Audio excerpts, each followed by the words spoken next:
स्वामी विवेकानंद के बारे में भारत के युवा कितना जानते हैं? शायद बहुत कम या शायद बहुत ज्यादा। आओ जानते हैं 8 पॉइंट्स में उनके बारे में कुछ खास बातें। सबसे पहले विवेकानंद का परिचय। स्वामी विवेकानंद का जन्म 12 जनवरी सन 1863 को कोलकाता में हुआ था। उनका घर का नाम नरेंद्र दत्त था। उनके पिता श्री विश्वनाथ दत्त का निधन 1884 में ही हो गया था, जिसके चलते घर की आर्थिक दशा बहुत खराब हो चली थी। मात्र 39 वर्ष की उम्र में 4 जुलाई 1902 को उनका निधन हो गया। विवेकानंद की रुचि और अध्ययन। संगीत, साहित्य और दर्शन में विवेकानंद को विशेष रुचि थी। तैराकी, घुड़सवारी और कुश्ती उनका शौक था। स्वामी जी ने तो 25 वर्ष की उम्र में ही वेद, पुराण, बाइबल, कुरान, धम्मपद, तनख, गुरु ग्रंथ साहिब, 10 कैपिटल, पूंजीवाद, अर्थशास्त्र, राजनीति शास्त्र, साहित्य, संगीत, दर्शन की तमाम तरह की विचारधाराओं को घोट लिया था। वे जैसे तैसे बड़े होते गए, सभी धर्म और दर्शनों के प्रति अविश्वास से भर गए। संदेहवादी, उलझन और प्रतिवाद के चलते किसी भी विचारधारा में विश्वास नहीं किया।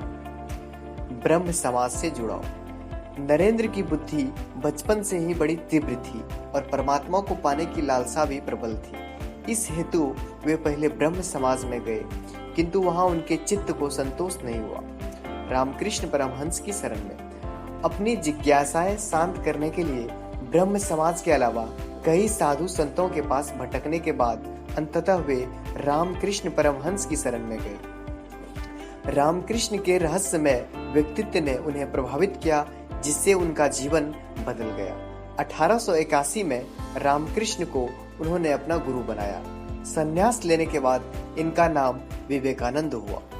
रामकृष्ण परमहंस की प्रशंसा सुनकर नरेंद्र उनके पास पहले तो तर्क करने के विचार से ही गए थे, किंतु परमहंस जी ने देखते ही पहचान लिया कि ये तो वही शिष्य है जिसका उन्हें कई दिनों से इंतजार था।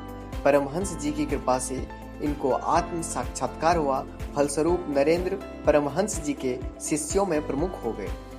बुद्धि के पार है विवेक। स्वामी विवेकानंद जब तक नरेंद्र थे बहुत ही तार्किक, नास्तिक थे, मूर्ति भंजक भी थे। रामकृष्ण परमहंस ने उनसे कहा भी था कि कब तक बुद्धिमान बनकर रहोगे, इस बुद्धि को गिरा दो, समर्पण भाव में आओ, तभी सत्य का साक्षात्कार हो सकेगा, अन्यथा नहीं। तर्क से सत्य को नहीं जाना जा सकता। विवेक को जागृत करो। विवेकानंद को रामकृष्ण परमहंस की बातें जम गई, बस तभी से वे विवेकानंद हो गए। फिर उन्होंने कभी अपनी नहीं चलाई, रामकृष्ण परमहंस की ही चली। देश भ्रमण। 1886 में रामकृष्ण के निधन के बाद जीवन एवं कार्यों को उन्होंने नया मोड़ दिया। 25 वर्ष की अवस्था में उन्होंने गेरुआ वस्त्र पहन लिया। तत्पश्चात उन्होंने पैदल ही पूरे भारतवर्ष की यात्रा की। गरीब, निर्धन, सामाजिक बुराई से ग्रस्त देशों के हालात देखकर दुख और दुविधा में रहे। उसी दौरान उन्हें सूचना मिली कि शिकागो में विश्व धर्म सम्मेलन आयोजित होने जा रहा है। शिकागो में भाषण। सन 1893 में शिकागो यानी अमेरिका में विश्व धर्म परिषद हो रही थी। स्वामी विवेकानंद उसमें भारत के प्रतिनिधि के रूप में पहुंचे। यूरोप, अमेरिका के लोग उस समय पराधीन भारतवासियों को बहुत हीन दृष्टि से देखते थे। वहाँ के लोगों ने बहुत प्रयत्न किया कि स्वामी विवेकानंद को सर्वधर्म परिषद में बोलने का समय ही ना मिले। एक अमेरिकन प्रोफेसर के प्रयास से उन्हें थोड़ा समय मिला। विश्व धर्म सम्मेलन यानी पार्लियामेंट ऑफ रिलीजन्स में अपने भाषण की शुरुआत उन्होंने बहनों और भाइयों से कहकर किया। इसके बाद उनके विचार सुनकर सभी विद्वान चकित हो गए। फिर तो अमेरिका में उनका बहुत स्वागत हुआ।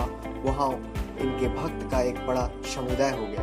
3 वर्ष तक वे अमेरिका रहे और वहाँ के लोगों को भारतीय तत्व ज्ञान की अद्भुत ज्योति प्रदान करते रहे। अध्यात्म विद्या और भारतीय दर्शन के बिना विश्व अनाथ हो जाएगा, यह स्वामी विवेकानंद जी का दृढ़ विश्वास था। अमेरिका में उन्होंने रामकृष्ण मिशन की अनेक शाखाएं स्थापित की। अनेक अमेरिकन विद्वानों ने उनका शिष्यत्व ग्रहण किया। शिकागो से आने के बाद देश में प्रमुख विचारक के रूप में उन्हें सम्मान और प्रतिष्ठा मिली। 1899 में उन्होंने पुनः पश्चिम जगत की यात्रा की तथा भारतीय आध्यात्मिकता का संदेश फैलाया। विदेश में भी उन्होंने अनेक स्थान की यात्राएं की। विवेकानंद का दर्शन। विवेकानंद पर वेदांत दर्शन, बुद्ध के अष्टांगिक मार्ग और गीता के कर्मवाद का गहरा प्रभाव पड़ा। वेदांत, बुद्ध और गीता के दर्शन को मिलाकर उन्होंने अपना दर्शन गढ़ा, ऐसा नहीं कहा जा सकता। उनके दर्शन का मूल वेदांत और योग ही रहा। विवेकानंद मूर्ति पूजा को महत्व नहीं देते थे, लेकिन वे इसका विरोध भी नहीं करते थे। उनके अनुसार ईश्वर निराकार है, ईश्वर सभी तत्वों में निहित एकत्व है, जगत ईश्वर की ही सृष्टि है। आत्मा का कर्तव्य है कि शरीर रहते ही आत्मा के अमृतत्व को जानना। मनुष्य का चरम भाग अमरता की अनुभूति ही है। राजयोग ही मोक्ष का मार्ग है। धन्यवाद।